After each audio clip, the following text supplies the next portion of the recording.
I really think we should be taking a different approach to how we set goals. Because don't get me wrong, having these big dreams and this vision of what you want to achieve is amazing. But I find for a lot of people, they get so caught up in that end result that they just get completely overwhelmed. They have no clue where to begin, or they build up all of these fears in their head because what if they fail? What if they don't get it right? What if they're wrong or they're not good enough? And that stops them from taking action. And it becomes almost like a race car with a flat tire. Yes, it's got this potential to do something amazing, but it's stuck at the side of the road. And this is why when I'm working with clients, we completely turn that on its head. We take that big end vision of what they want to achieve and we break it down. Instead of focusing on where they want to be 12 or 24 months from now, we look at where do they want to be in 90 days.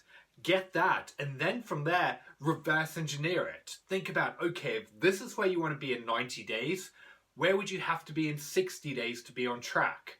Then from there, where would you have to be in 30 days? And then from there, what does your first 7 days look like? By really breaking it down in this way, you can take out all of the overwhelm. You can understand what the first steps you need to take are in order to start moving forward. Approaching it in this way also has the added benefit that you can proactively determine what challenges might come up. You can evolve, you can adapt the plan along the way, and you can really steer it in the direction that you want to go.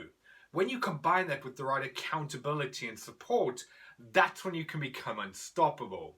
I'll give you a perfect example of this. So I had a client come to me and one of his big goals was he wanted to lose some weight. He actually wanted to lose over 50 pounds, and over the last few years he'd gone through a cycle where he'd push himself to go to the gym, he'd go all in, really motivated and committed, but after a few days life would get in the way. He'd lose motivation, he'd get frustrated by a lack of progress, and he'd quit. He forever felt like he was taking one step forward and two steps back. And when we really started looking at it, the problem he had was he was focusing so much on this big task of how he wanted to lose over 50 pounds. And that's why he didn't really feel like he was moving forward, because he was getting fixated by the end result. And that was why he was struggling. So instead, what we needed to do was reverse engineer it. We needed to look where realistically could it be in 90 days, then 60, then 30, and then looking at a starting point.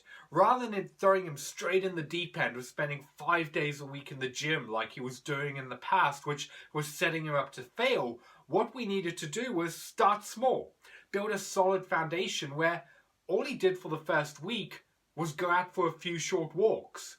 That was something he felt like he could realistically do. It got his confidence up to see that he could make changes. Then from there, the week after, we built that up to a short jog. The week after that, we added in some body weight exercises. He focused on that for a couple of weeks, and then slowly we transitioned him into moving into a gym, going 3 days a week. This was something that was manageable for him. It fitted into his routine without putting this pressure on him to be perfect. And by focusing on these small gradual steps, he could work on it in a way that it became a habit. He built a solid foundation that then he could keep building on from there.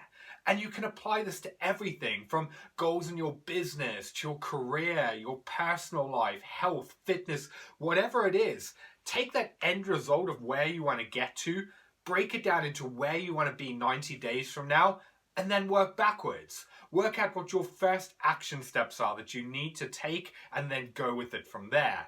So let me know your thoughts in the comments below. Give this a try and let me know how you get on. I'm Byron Morrison. Thanks for watching and I'll speak to you soon.